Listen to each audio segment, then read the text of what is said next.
तो किया जाए स्टार्ट। तो चलिए स्टार्ट करते हैं आज की वीडियो। और आज हम इस वीडियो में आपके लिए लाए हैं क्लास 12 का मैक्रो इकोनॉमिक्स का chapter 3 national income and related aggregates. तो जैसे कि ये जो चैप्टर है वो थ्योरेटिकल बेस्ड चैप्टर है, तो इसलिए इसकी जो फर्स्ट सेकंड जो पार्ट की वीडियो है वो आ गई है। उन वीडियोस के लिंक आपको डिस्क्रिप्शन में मिल जाएंगे, उन्हें देखना ना भूले।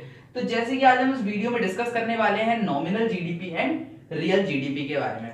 इन दोनों को डिस्कस करेंगे, डिफाइन करेंगे, फॉर्मूलाज देखेंगे एंड इन दोनों के बीच में डिफरेंस देखेंगे। तो चलिए स्टार्ट करते हैं। सबसे पहले अगर हम बात करें नॉमिनल जीडीपी कि आखिर ये जो नॉमिनल जीडीपी है क्या होती है, तो सबसे पहले डेफिनेशन देखने से इसका आसानी से हम समझ सकते हैं। तो पहला, it refers to GDP at current price. आपको इसको हमेशा याद रखना है क्योंकि 1 मार्क्स में पूछा जाता है आपसे कि जो नॉमिनल जीडीपी है वो क्या होती है, किस प्राइस पर कैलकुलेट की जाती है, करंट प्राइस पर या फिर बेस प्राइस और कांस्टेंट प्राइस पर। तो ये जो है वो हमारी कौन सी होती है, करंट प्राइस पे। Nominal GDP refers to GDP at current price, यानी कि करंट प्राइसेस पे कैलकुलेट की जाती है। It is the market value of goods and services produced during the period of an accounting year. It is estimated using current year. तो जैसे कि हमने पहले ही बताया कि जो भी प्राइस होगी वो कौन सी ली जाएगी, करंट ईयर की ली जाएगी एस्टिमेट करते टाइम। किस केस में, नॉमिनल जीडीपी में। तो ये क्या है, ये market value of goods and services, वो सारे गुड्स एंड सर्विसेज जो कि प्रोड्यूस होते हैं एक डोमेस्टिक टेरिटरी के अंदर, वो भी अकाउंटिंग ईयर के दौरान। ये मार्केट वैल्यू है गुड्स एंड सर्विसेज, उन सारे गुड्स एंड सर्विसेज के प्रोडक्शन होने की जो कि एक अकाउंटिंग ईयर में प्रोड्यूस होते हैं within the domestic territory of our country, यानी कि डोमेस्टिक टेरिटरी के अंदर, यानी कि जो डोमेस्टिक बाउंड्री लाइन है उसके अंदर प्रोड्यूस होते हैं। अब इसका जो फॉर्मूला है वो है Q इंटू पी। तो जैसे यहाँ पे फॉर्मूला आपको साफ दिखाई दे रहा होगा, Q into P is equal to nominal GDP. अब यहाँ पे अगर हम Q की बात करें, Q क्या है, तो quantity of final goods and services. Q is equal to quantity, यानी कि quantity of final goods and services. ये क्वांटिटी है वो इतने सारे गुड्स एंड सर्विसेज, यानी कितने गुड्स एंड सर्विसेज एक साल के दौरान प्रोड्यूस होते हैं, वो भी अकाउंटिंग ईयर के दौरान। Next, P for prices. अब price prevailing during the accounting year. अब जो भी प्राइसेस हैं वो आ रही हैं, कितनी प्राइसेस आ रही हैं उनको बनने में, वो भी एक अकाउंटिंग ईयर के दौरान, वो क्या कहलाती हैं, प्राइसेस। तो पहला quantity and second is prices. तो Q into P is equal to nominal GDP. इससे हम नॉमिनल जीडीपी को कैलकुलेट कर सकते हैं। तो इस तरह आपको नॉमिनल जीडीपी आसानी से समझ आएगा। तो अब हम आते हैं रियल जीडीपी पे। तो रियल जीडीपी क्या है, अगर ये करंट प्राइस पे, तो ये किस पे होगा, बेस प्राइस, यानी कि बेस ईयर और कांस्टेंट ईयर। देख लेते हैं, it refers to GDP as constant price, यानी कि अब हम इसमें करते हैं एक प्राइस जो है कांस्टेंट मान लेते हैं, यानी कि प्रीवियस जो भी ईयर होती है, और उसी के बेसिस पे जीडीपी को निकाल लेते हैं। तो definition, it is the market value of goods and services produced within the domestic territory of our country during the period of an accounting year. It is estimated using base year prices.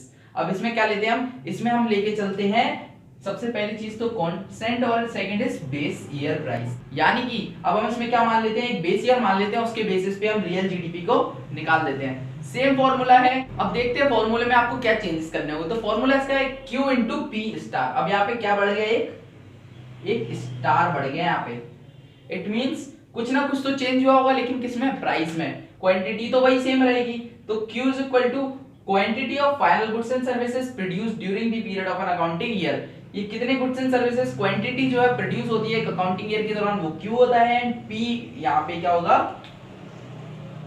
P star हो जाएगा यहाँ पे, ठीक है, याद रखिएगा P star.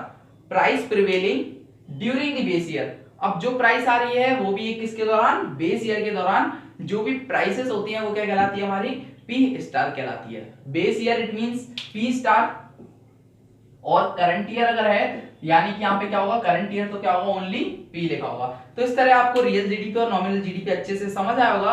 तो चलिए अब हम देखते हैं differences between nominal GDP and real GDP.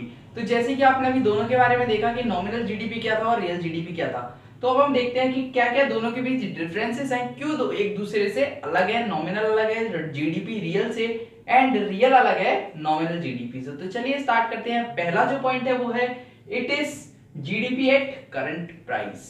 सबसे पहली चीज, नॉमिनल जीडीपी वो क्या होता है, करंट प्राइस पर होता है, यानी कि करंट प्राइस के बेस पर चलता है। तो इसको हम क्या बोलेंगे, GDP, it is GDP at current price. लेकिन रियल जीडीपी क्या था, हमने आपको डेफिनेशन में ही बताया था, ये किस पे बेसिस था, हाँ, कांस्टेंट प्राइस। बिल्कुल सही। तो it is the GDP at constant price and it is the GDP at current price. ठीक, पहला आपको समझ आ गया। सेकंड आते हैं, सेकंड फॉर्मूला। अब हम दोनों के फॉर्मूलाज देखते हैं कि दोनों के क्या क्या फॉर्मूलेज होते हैं, दोनों को कैलकुलेट किस तरह किया जाता है।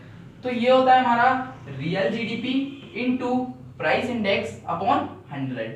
याद रखिएगा, इस फॉर्मूले को आप कहीं पे नोट भी कर सकते हैं और स्क्रीनशॉट भी ले सकते हैं। तो real GDP into price index upon 100, ये किसका फॉर्मूला है? नॉमिनल जीडीपी का।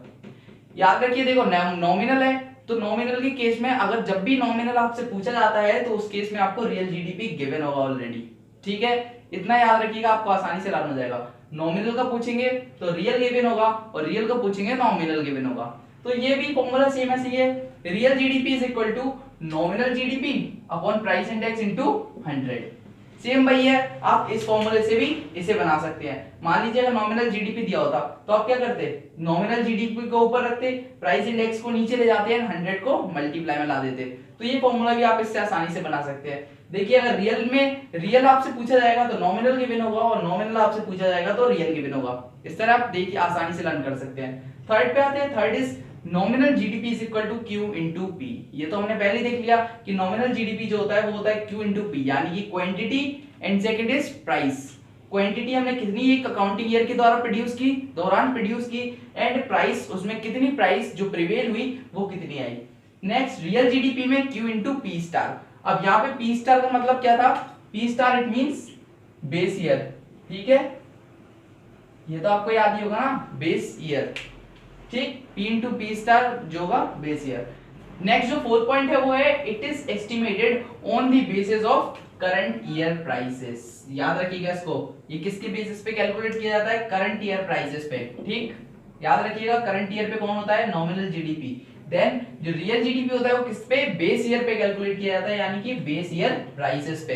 तो ठीक है, आपको आसानी से समझ आ गया होगा रियल जीडीपी किस पे था? Base year prices and nominal GDP is at current year prices. एक बार फिर से सारे डिफरेंस को देख लेते हैं। ये जो होता है करंट प्राइस पे होता है, ये कांस्टेंट प्राइस पे होता है। Second, real GDP into price index upon 100। Nominal का फॉर्मूला है, नॉमिनल पूछा जाएगा तो रियल गिवन होगा और रियल पूछा जाएगा तो नॉमिनल गिवन होगा। तो रियल का फॉर्मूला होगा nominal GDP upon price index into 100। Third पे आते हैं, थर्ड है nominal GDP is equal to Q into P. Quantity कितनी प्रोड्यूस कर रहे हैं एक अकाउंटिंग ईयर के दौरान एंड उसमें प्राइस कितनी प्रिवेल हो रही है। यहाँ पर क्वांटिटी कितनी प्रोड्यूस कर रहे हैं जीडीपी में, कितनी क्वांटिटी प्रोड्यूस कर रहे हैं वो भी किसमें? एक अकाउंटिंग ईयर के दौरान। और P star it means base year पे, याद रखिएगा प्राइस जो है वो बेस ईयर पे होगी। नेक्स्ट, ये जो है करंट ईयर के बेसिस पे एस्टिमेट की जाती है, करंट ईयर की प्राइसेस के बेसिस पे, जबकि रियल जीडीपी जो है वो किस पे? बेस ईयर के प्राइसेस पे एस्टिमेट की जाती है। तो इस तरह आपको ये दोनों टॉपिक्स जो बड़ी आसानी से समझ आएंगे। और इस तरह आज की वीडियो हमारी यहीं पे कंप्लीट होती है। Thanks for watching SR academy of commerce. Please like, subscribe.